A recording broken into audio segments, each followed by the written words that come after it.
Hello, welcome to the first FLIP staff meeting of the 2017 school year. Hope everyone's enjoying their snowy weekend. Okay, today in our FLIP staff meeting, we're going to talk about some office and staff info, our staff meeting on Monday, academic vocabulary, common assessment challenge. This is going to be fun.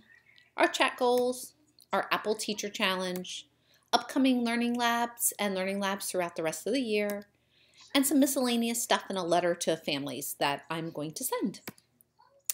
Kudos to you all. We just finished a round of walkthroughs or snapshots from the district office, and they were extremely complimentary of what's going on in our classrooms.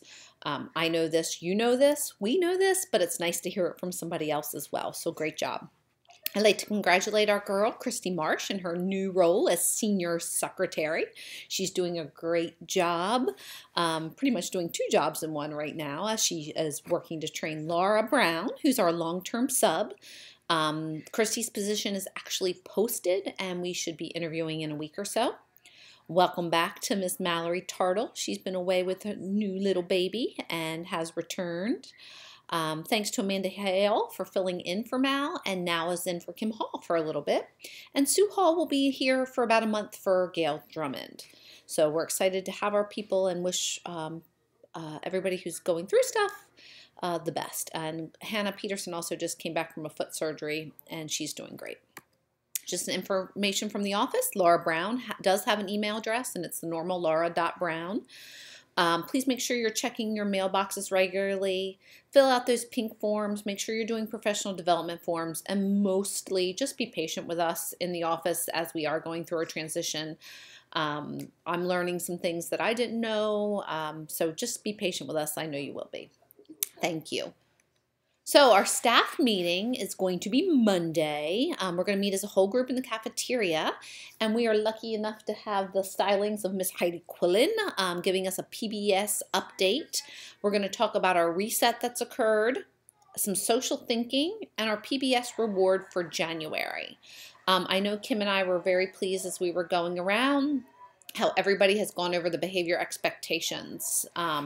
Please, please, please know that there are consequences for behaviors and that recess can be taken, specials, whatever you need. And Kim and I and the office staff are here to support you if you need a timeout spot or whatever it may be. So we'll work on that. Make sure you bring your compliment cards. Bring and complete at least one for a colleague so we can exchange a few at the meeting.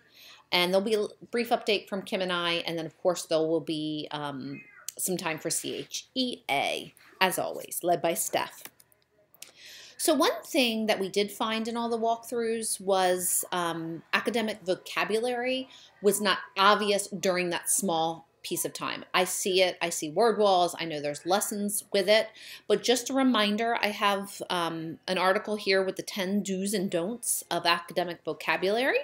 So if you get a chance, check on that. It's really short. It's an infographic, actually. And then just some key takeaways about academic vocabulary. And we will come back to this in PLCs and some things going on. But students need multiple exposures to words to learn them well. Direct vocabulary instruction must be a part of a balanced literacy program. And self-selected independent reading is important at K-12, which we're doing now with our ERLA. Super excited. All right, I have a common assessment challenge for you. I know we do common assessments. I know we have common assessments, but they seem to be sporadic, and with the new reading curriculum, we need to kind of get back on track. But I want you to do this in your own way at your own time. So instead of me or Aaron or Kristen saying this is what you're going to do and this is how you're going to do it, I wanted to give your team a little leeway. So I'm going to have each grade level is going to pick one reading and one math common assessment throughout your grade level that adheres to Common Core State standards and is based on what you're teaching. A little easier in investigations than reading. Please reach out to me, Kristen, Aaron, Kim, anybody you need to for help with this. But the assessment should also tie to one of our chat goals. So you're going to administer this assessment and score it with a rubric together. And you'll determine as a group how this will drive your instruction. Remember to ask these questions. What do you want the students to learn? How will we know if they've learned it? What will we do if they don't learn? And really important, what will we do if they already know it? This will be your collaborative PLC focus for this month, and we'll focus up on it in the PD days in January. We'll talk more about this as well. And just a reminder, these are our lovely check goals. So the review, revise, analyze, and use common assessments is probably our weakest skill. So that's why I'm bringing it back to this challenge for you. Support claims with evidence in all subject areas. This is still very evident in all the walkthroughs I do. In math, focus on the major work of course grade levels. Ongoing formative assessments with feedback tied to the standards. A balance of literature, informational text across the content areas, that's absolutely happening. Literacy standards in the subject areas is happening, and foundational skills. This has been the best year, I think, for those foundational skills. K1-2 always used a lot of the foundational skills, but now in 3, 4, and 5, I'm seeing things like poetry in 5th grade with a focus on understanding words, understanding meanings, different content, synonyms, antonyms, prefixes, and suffixes, that are really helping students understand the words that they're reading. So great job with that. Also, Apple Teacher Challenge.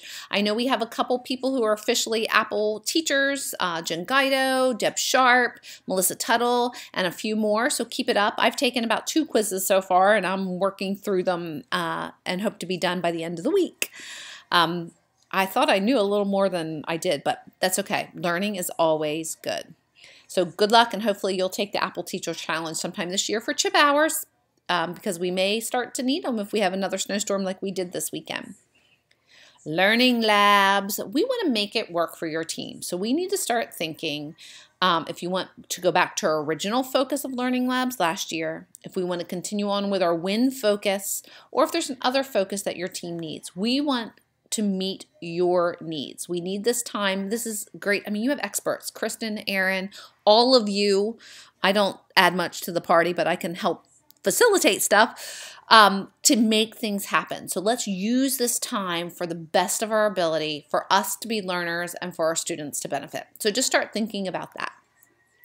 Okay, here's some miscellaneous things for you. First, Winter Jam is January 20th.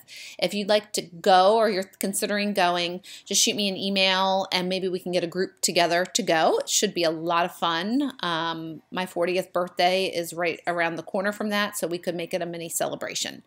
Yeah, 40, wow. Also, 30 minutes of read to self time. That's happening right now in grades 2 through 4. Just want to clarify that. So it definitely a good chunk of that time needs to be on their independent reading level, and then it can also be self-selected. But teachers should be conferencing during that time with students using the ERLA and setting power goals. The ERLA is coming to grades 1, 2, and 5 as a trial basis this year. Things are starting to arrive in the office. I've also written a letter to the families that will go out early this week. I need Christy and Kim to look at it first, but just to remind them about downloading the app, talking about our reset of our behavior, and just welcoming them back to the new year. So you'll see that out this year, which will be really good this week, actually. Smarter Balance certification, our early February staff meeting. We're going to work on making sure we do the test security, and Kim will get out to you all the certifications that you need for that. Continue on with grading and planning together.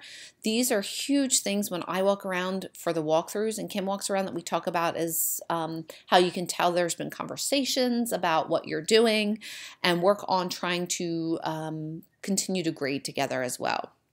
Still working on standards-based grading. Walkthroughs will continue. I sent you out the schedule so you know when to expect Kim and I. We really like the talk-through piece, and we're hoping you'll like it too. If you have any suggestions for these walkthroughs or anything that you need from us, let us know. And continue to use Schoology for everything going on. Another thing that's not on here that I want to add, there was a bomb threat at a local school last week. So just be prepared in case of an evacuation. Again, Kim and I are ready. Have your buckets and be ready to head across the street. So thank you for that. You guys always handle things so beautifully. And lastly, before I let you go, don't forget about our growth mindset. That's kind of our philosophy. It is our philosophy in our school. In the staff meeting agenda that I sent out to you, there are 2 articles about a false mindset. Take the time to read those when you get a chance. And there's also a video here about really a growth mindset, about how to learning to ride a bike with the handlebars turned backwards and how your mind has to change to make those things happen. So I hope you have a phenomenal week, and thank you as always for being the best staff ever. Take care.